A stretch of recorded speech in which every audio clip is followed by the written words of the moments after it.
There are only a handful of events in your life that you remember where you were.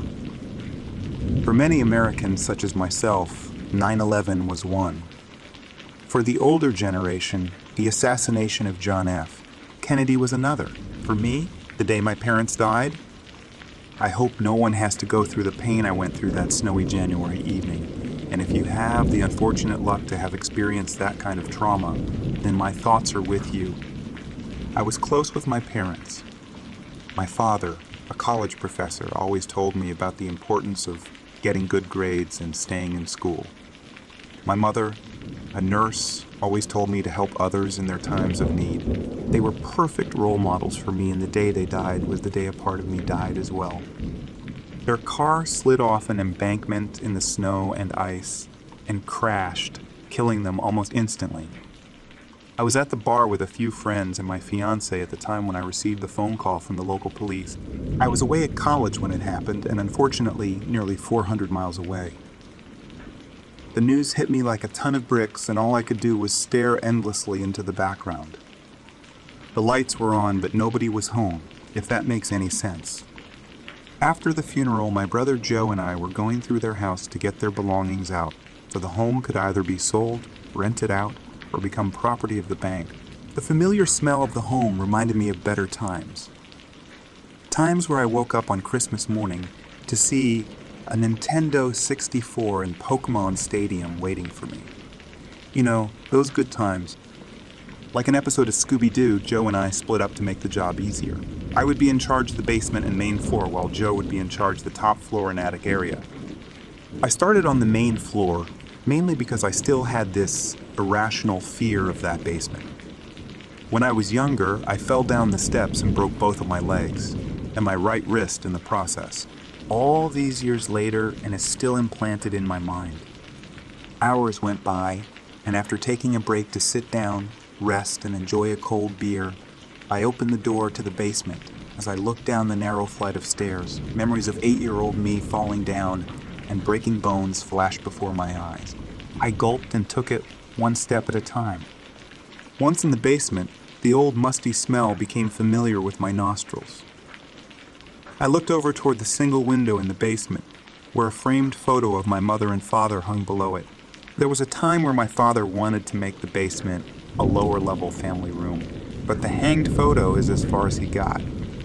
Under the stairwell, there were a few boxes from previous years that have yet to be unpacked. I pulled up an old wooden chair and began to search through the boxes, hoping I'd find something worth keeping. The first box were just holiday decorations. Christmas, Halloween, hell, even Thanksgiving. My mother was very festive, no matter the holiday. I set it off to the side and pulled the next box closer to me.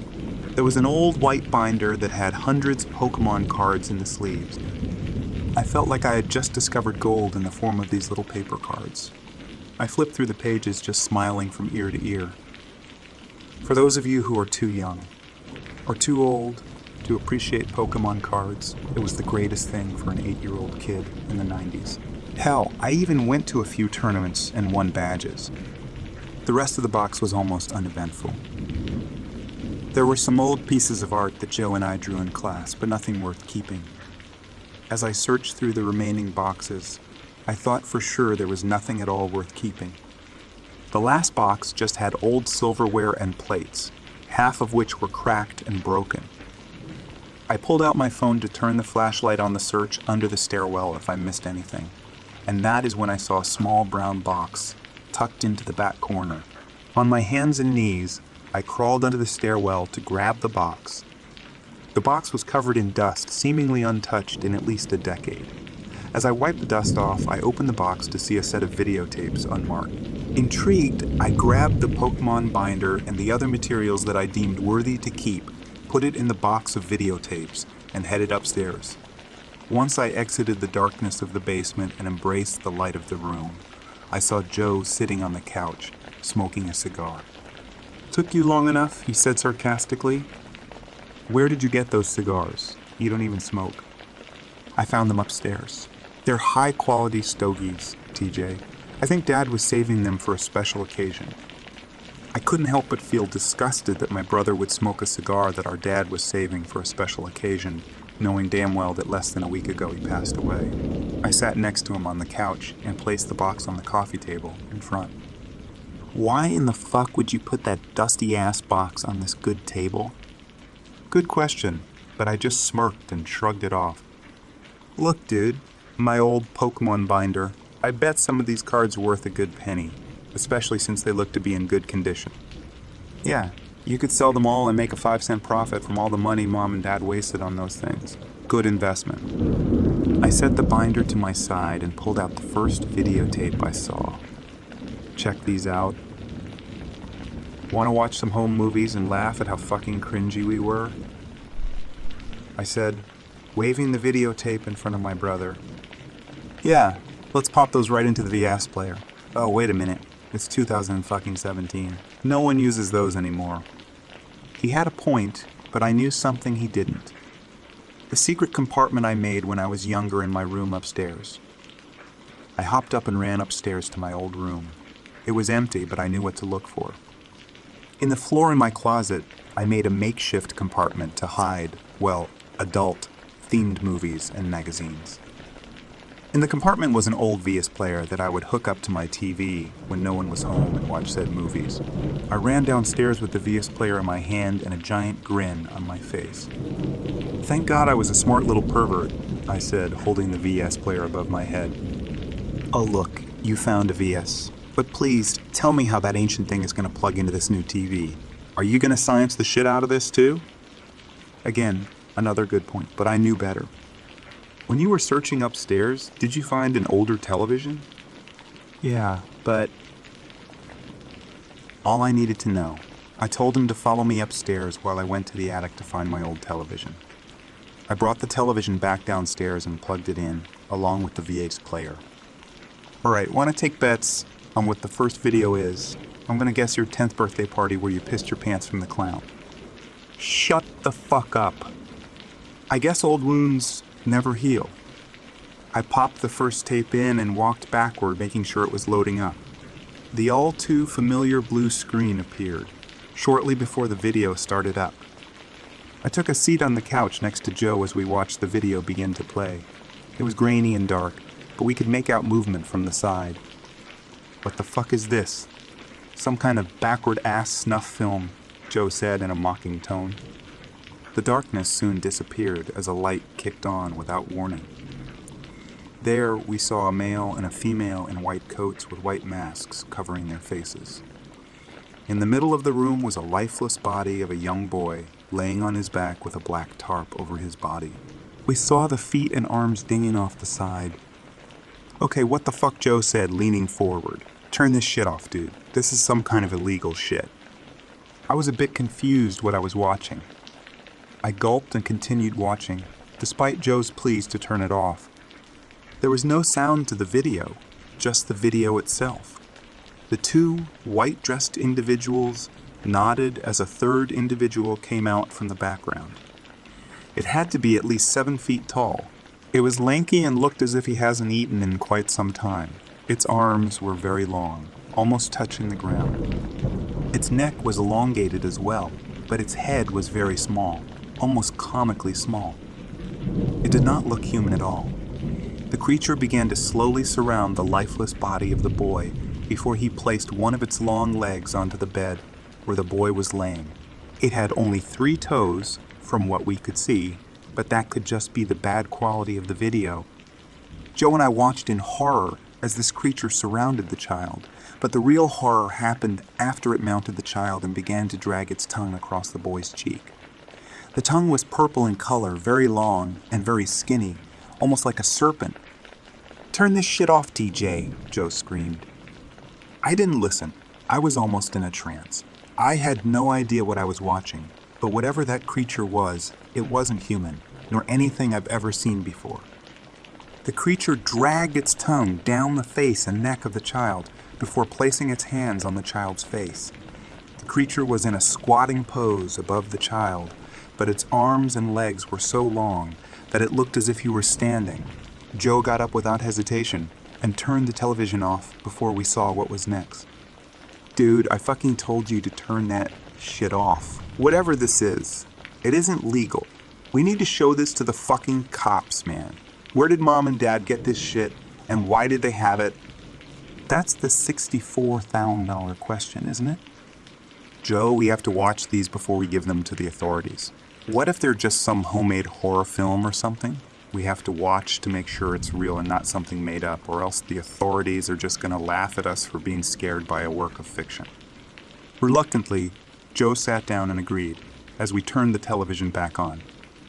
I rewound back to the part where we last left off on, which was the creature squatting above the lifeless child, with its hands on the child's face and head. The creature dragged its finger across the cheek of the child, and its nail was so sharp it left a visible cut across the child's face. That is when my eyes widened and looked at Joe. Joe. What? What? Your scar. Joe's eyes widened. The cut across the child's left cheek was very similar to a scar across Joe's face that apparently happened after he fell off of his bicycle at a young age. He never remembered it, but that's what we were told. What the fuck? Maybe it was just a coincidence, but things were starting to add up. The creature grabbed the leg of the child and began to drag its tongue up and down the left leg, as if it were enjoying the taste and smell of the child. I gulped as I jumped up and paused the tape from the V's. Joe, look in the background. What do you see? I don't see shit, dude. It's so old and grainy. Look in the background by the window, then look under. What does that look like? Joe leaned closer into the television and squinted to get a better view. Shit, it looks like a picture or something. I gulped my fear and remembered the picture hanging below the window in our basement. The basement directly below our feet. I hit play against my better judgment, mind you, and sat back down. The creature continued to drag its tongue across the leg of the young child before hopping down from the bed. It stood straight up and held its arms to its side. Its knuckles touched the ground, and it was so tall that its head was out of view from the camera. The man and woman dressed in white nodded their heads as the creature bolted out of camera view. The man in white proceeded to walk toward the camera and turn it off as the screen turned to static. What the fuck? What the fuck was that, TJ? I tried to calm Joe down, but hell, even I was perplexed. I looked down into the box and realized there were more videos, but I did not want to look what was next. I popped the first video out and put it to the side as I sat down on the couch next to Joe, who looked as if he had just seen a ghost. There's 3 more videos, Joe, but Jesus Christ, I'm afraid of what they show. He hung his head into his hands and began to stomp his feet in disbelief. As we sat in silence on the couch, our attentions turned somewhere else. We heard a noise that was similar to something dragging across the floor. It was coming from the basement. Did you hear that? My attention was brought toward the basement door for a moment. I stood in silence, closing my eyes to listen as closely as I could for the noise I heard. Joe wasn't as patient as I was. Imagine that. Hear what? I didn't hear shit. Almost on cue, the noise appeared again. The sound of something dragging. Joe's eyes became as wide as his mouth as he began to back away from the basement door in fear. What the fuck was that? He cried. I placed my index finger over my lips and proceeded to tell him to be quiet. I saw Joe gulp his fear down his throat, but for some strange reason, my fear was overshadowed by my willingness to get to the bottom of what was going on. Against my better judgment and Joe's wishes, I opened the door to the basement. What the fuck are you doing? Let's get out here. His pleas fell on deaf ears. Look, if you want to leave, fine, but I'm going to go down there and see what that noise was. It was probably nothing. Nothing. Jesus Christ, we just watched a video of what looks like a young me and some fucking creature in our basement, and then we hear a noise coming from the basement, and you want to tell me it's nothing. I just wanted him to calm down. Truth be told, I wanted him to leave so I could be alone and not have to listen to his constant bitching. Leave if you want. I'm going down there. Joe shook his head in disbelief. You're fucking crazy. I'm out of here. And that was that. I watched as Joe grabbed his coat and some belongings before leaving the house. Perhaps I should have done the same, but my curiosity got the better of me. What's that saying about curiosity and the cat? Doesn't bode well for me, does it? I looked down to the bottom of the stairs leading to the basement, and nothing seemed out of place. Slowly, I walked down the stairs, making sure to grab the railing with each step. Once I made it to the bottom, I flipped on the light at the end of the stairwell. I looked around for a moment until I saw the familiar picture that once hung below the window, which was now laying on the ground. With a sigh of relief, I walked toward the photo to hang it back up. While I was doing that, however, the dragging noise appeared again. I quickly jumped and turned to look behind me, but there was nothing.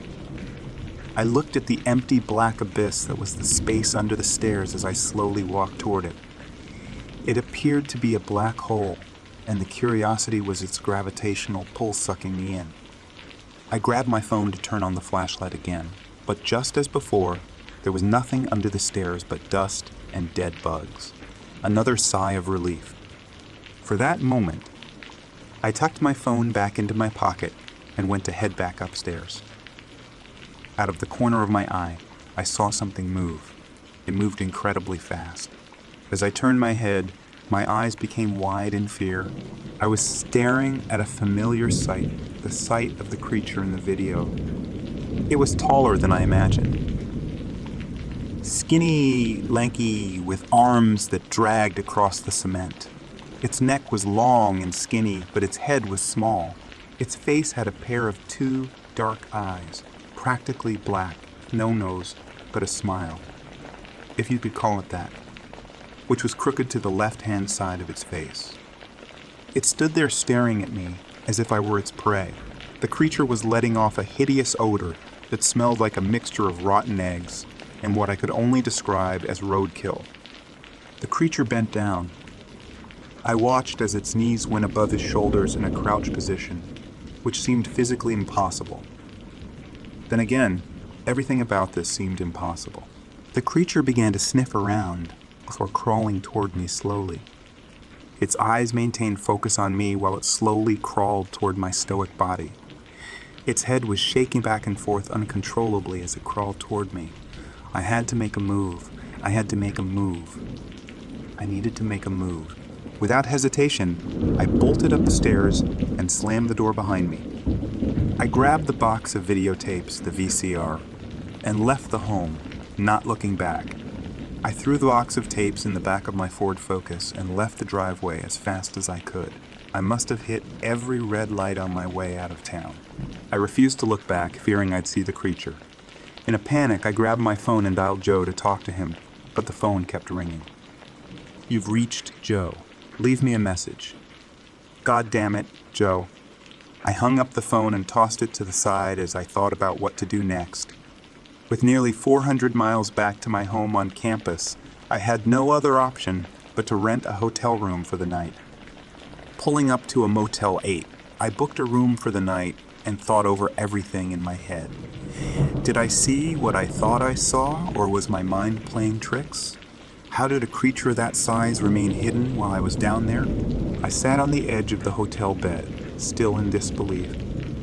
I looked over at the box of videotapes and the VCR that I was able to get in a hurry. Looking back, wasting time to get that fucking V-car was stupid, but there had to be more of this story. I was able to plug the VCR into the hotel television and went over everything in my head again. Should I watch the next tape? Should I go directly to the authorities? With a deep breath, I inserted the next tape and waited to see what was next. The video started out like the last one, only this time there wasn't a boy strapped down into a bed. Instead, the two white-dressed individuals stood off to the side with a pad and pen, jotting down something that I couldn't read. There was a jump cut, and my stomach began to turn. The camera was fixated on the creature, which was standing still against the cold cement wall of what looked like my basement. The creature's eyes were closed and its mouth seemed to have disappeared. Its face was completely blank. Suddenly, the dark eyes opened, and the crooked smile appeared on the creature. It did not move, but it seemed to be awake. The two white-dressed individuals approached the creature and inserted a syringe into its elongated neck before the video cut. After another jump cut, the camera was pointed up the stairs toward the basement door. The door was closed, but not for long. The door opened and I saw my father slowly walking down the stairs to the basement.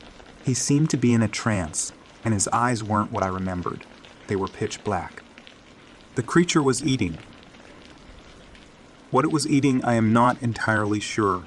It was slumped against the wall, picking up pieces of food with its long fingers and forcing it into its mouth. The creature turned its head 180 degrees like an owl and was looking directly at the camera. I couldn't contain myself anymore. I got to my feet and headed to the bathroom, vomiting from what I just saw. The creature made me physically ill just by the way it looked and how abnormal it was. Leaning over the toilet, thoughts rushed through my head. What was this creature? Are there more like it? I flushed my vomit down the toilet and went to get some rest. Everything from that night wore me out, and I could decipher more of the videos tomorrow after a decent night's sleep. I awoke the next morning to the sound of someone knocking on the door to my hotel room. In a groggy daze, I opened the door to see nobody there. When I looked down, I nearly jumped backward. Sitting on the ground was a single videotape. I gulped my fear down my throat, shaking from head to toe. I picked up the tape, looked around the hall of my floor, but saw no one. I closed my door, locked it, and sat on the edge of my bed. What was this tape? What was on it? Shit, I was too afraid to even find out. I had to talk myself into it, but fuck, I wish I didn't. I put the tape into the VCR and braced myself for the worst. What I saw sent chills down my spine. It was Joe. Not as a child, but as an adult, wearing the same clothes he was wearing last night. Behind him was the creature, resting both hands on his shoulders, standing tall with its head out of view of the camera. Joe's head was lowered, looking down at the ground below his feet. He seemed to be asleep or unaware what was going on, but he was breathing. Both Joe and the creature stood completely still for what seemed like hours, with the creature's hands placed firmly on his shoulders, tightening the grip with every passing moment. I watched in horror as the creature then dragged its tongue across the cheek of Joe before the video cut to static. The creature had Joe. The creature was still in that house. But that begs the question, who was filming it? Jesus Christ, this can't be happening. I mumbled those words under my breath after watching the tape of the creature and Joe. Joe went back to that house after I left and tried to save me, but in return, he was taken by the creature himself. All I could think of was every time I wished harm on Joe for something he said or did, I'd take it all back just to make sure he was safe. Thoughts spun around my head like a merry-go-round. I knew time was of the essence, but I had no idea what to do or how to go about it. I had to go back. I had to go back. I had to save Joe. As I left my hotel room, every bad thought imaginable began to creep its way into my mind. From Joe being killed to the creature being loose outside of the house, I couldn't shake the bad feeling. When I arrived at the house, the driveway was empty. No signs of Joe's red pickup truck as I had imagined. I rushed into the house to find the basement door ajar, which was a bad sign. I ran as fast as I could, screaming Joe's name. Joe, Joe, but I heard nothing in return. I swung the basement door open and ran down the stairs until darkness. I'm not sure what happened, but I awoke in pure darkness and with a gash above my right eye. The pain above my eye was throbbing, and I could feel my heartbeat in my ears and in the back of my head. As I blindly stretched my hand out to feel around in darkness, I found what I assumed was the cement wall of the basement. Cold, harsh, and rigid, the wall served as a guide through the darkness. There was no light source at all, and my eyes have yet to adjust to the harsh darkness that was clouding me. As I blindly continued to feel my way around, I started to hear unfamiliar noises. They sounded like footsteps coming from above me. I gulped my fear down my throat and contemplated what to do. Hello, DJ? Anyone here? That was Joe's voice. There was a sense of salvation that I hadn't felt in a long time. "Joe, I'm down here in the basement," I screamed. I heard the door open and a beam of light appear from the top of the stairs. I started making my way toward the light source where I met up with Joe.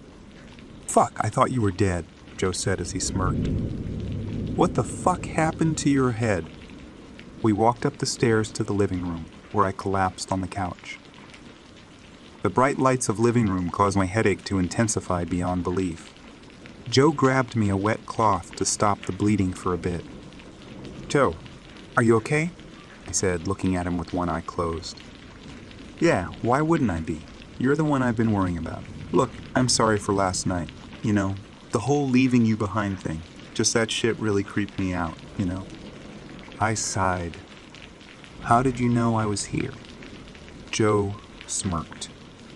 "Because you're like a real-life Scooby-Doo detective or some shit. I knew you'd be back here at some time after what we found. What happened last night after I left? Watch any of the other tapes." I didn't know how to talk to Joe about the tape I received at the hotel, but I had to tell him what I saw. "Do me a favor, all right? Go to my car and grab the tape and the VCR. I have something to show you." Joe shook his head. "I'm not watching any more of that shit. You must be crazy." Maybe I was. "Joe, listen to me. It's important. Please." With a sigh, Joe went to my car and grabbed what I asked. When he walked back into the house, he threw the box of tapes and VCR onto the couch. "You set it up. You're welcome." Nice to see Joe was still as cheery as always. The tape with Joe and the creature was still in the VCR, so when I plugged it into the television and hit play, I told Joe to watch closely. Joe watched in horror as he saw himself standing with the creature directly behind him. When I left last night, I stayed at a hotel for the night. When I woke up, this is what I found. That's you, Joe. That's you and the creature. I don't remember any of this. What the fuck is going on?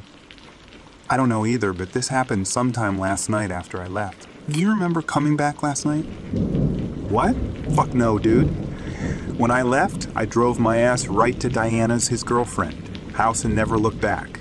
I only came back here because I couldn't get a hold of you and was getting worried. I figured you'd be back here and was getting worried. Behold, there you were, in the basement with a cut above your head. Nothing seemed to make sense. Joe didn't remember coming back, but on the video, he was with the creature. Perhaps the creature followed Joe to Diana's and dragged him there without him knowing. BJ, I don't remember anything after I got to Diana's. Last thing I remember was falling asleep in bed and waking up the next morning. No dreams, no nightmares, nothing. This doesn't make sense. I placed my head into my hands in disbelief, trying to think of what this means. Joe stood up from the couch. Be fucking honest with me. Last night, in that basement, did you see anything? You said you left to go to a hotel after I left, but I feel like you're not telling me the entire story. What did you see, TJ? I had to tell him. I went down there after you left to search around after hearing that noise. I saw the creature, Joe. It was more disturbing than I imagined. That creature lives in that basement. I saw all the life drain from Joe as he looked at me in complete disbelief. Here's what we're gonna do. We're both gonna leave, lock the door, and never turn back. Let someone else deal with this. TJ, if you were smart, you would do the same. Please, as your brother, I am begging you, leave. Just leave. Go back home. Reluctantly, I nodded my head and grabbed my things, including the tapes and the VCR. Leave them too.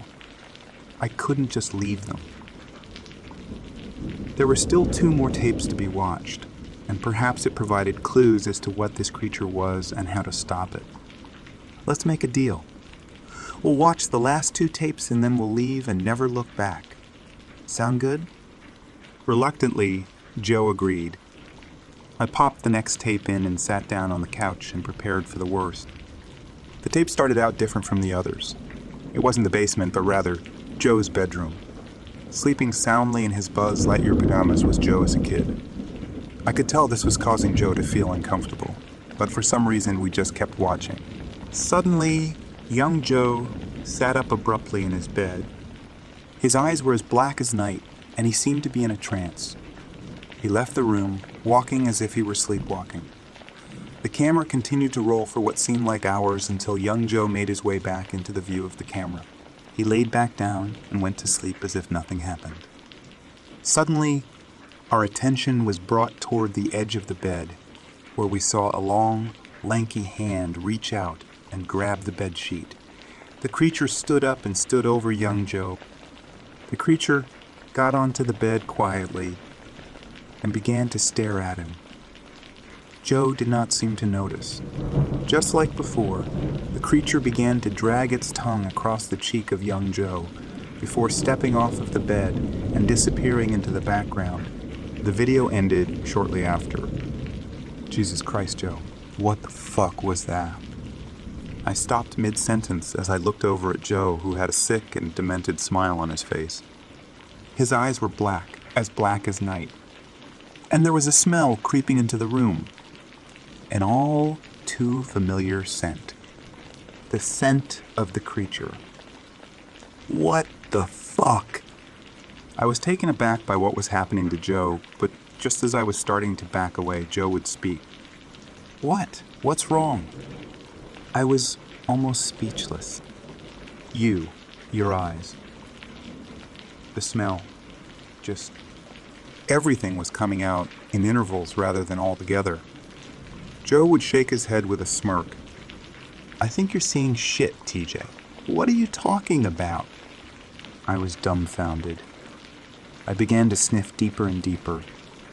You don't smell that, I said, as I covered my mouth and nose with my sleeve. It smells rancid, dude. It's the same scent I smelled when I saw, the creature. Joe shook his head as if he had no idea what I was talking about. I think you need to sleep. You're losing your mind, man. Maybe he was right. Maybe I had just envisioned everything I saw moments before.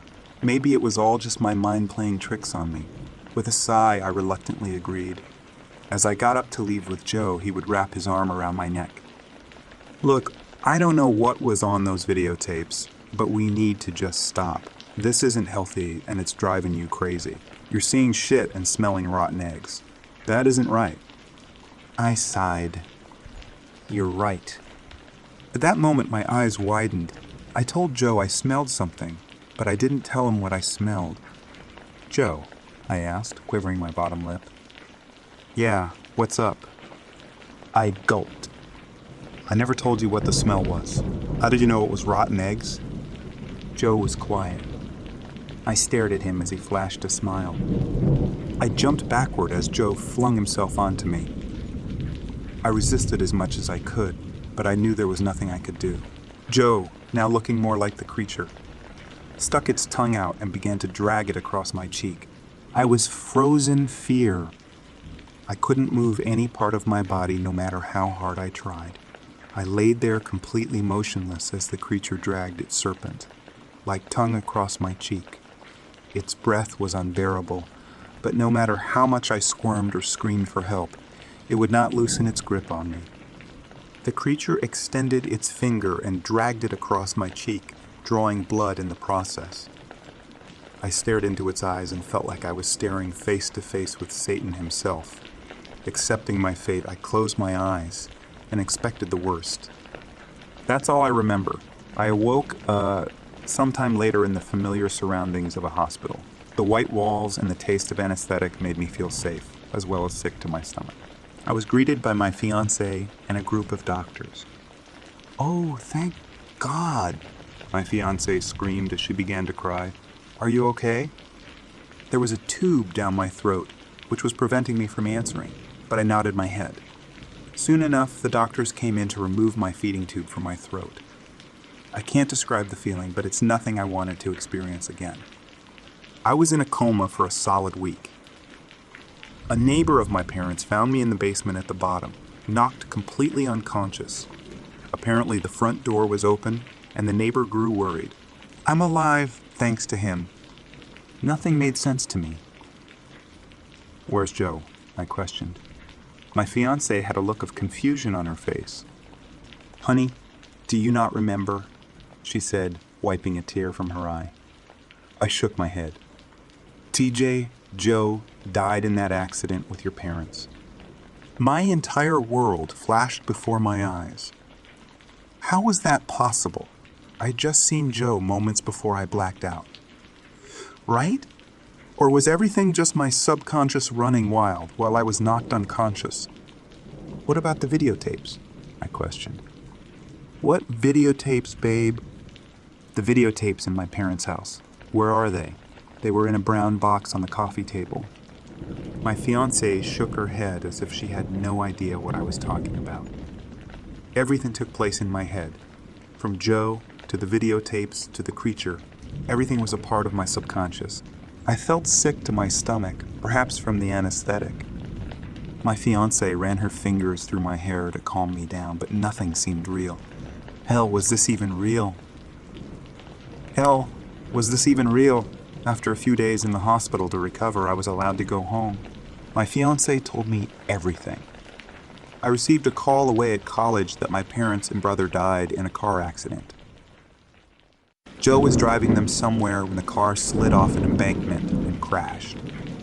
I didn't have the heart or the stomach to tell my wife what happened, but I had to. I told her about Joe. I told her about the basement, the creature, the videotapes, everything. She smiled and ran her fingers through my hair again. It was her way of calming me down, and it always worked. Sounds like you have a wild imagination. I guess the brain works in mysterious ways. In a sense, despite losing my brother and my parents, things seemed normal for once. The entire ordeal, even though it was played out in my subconscious, was over. I was a bit confused as to why I was in the house to begin with, but everything started to come back to me. After the funeral, I went to the house to get the belongings. I must have blacked out shortly after and imagined the entire thing, including Joe, in my subconscious. I don't remember blacking out, but I remember Joe vividly. I remember him smoking one of Dad's cigars. I remember him freaking out about the videotapes and whatnot.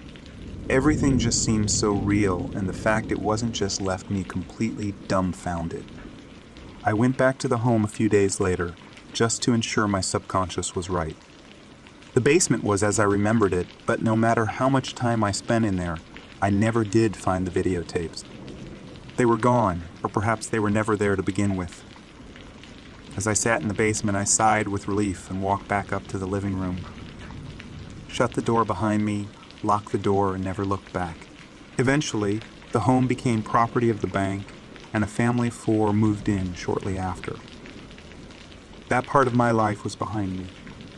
I graduated, and we both moved into a nice 2-bedroom home in the city. She became pregnant with our first child, expected here in a few months. It's a boy. We're naming him Elijah after my grandfather. We're hoping to have another child sometime after Elijah is born, hopefully a girl. We just want to start a family and live happily ever after, as corny as that sounds. The wedding is planned after the birth of Elijah.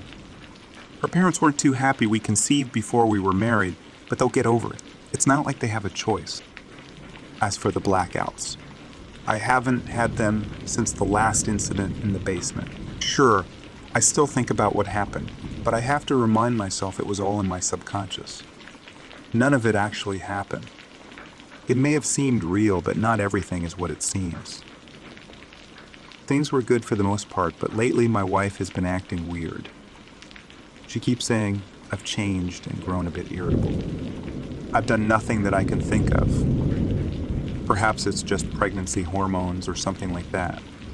She caught me sleepwalking a few times at night and said I looked as if I were in a trance. The house we just bought, which we thought was our dream home, turned out to not be the perfect paradise we had hoped. We're thinking of moving. My wife keeps smelling a foul odor in the home and she feels it's going to be bad for the baby. She keeps trying to get me to fix it, but I have no idea what she's talking about. I don't smell anything.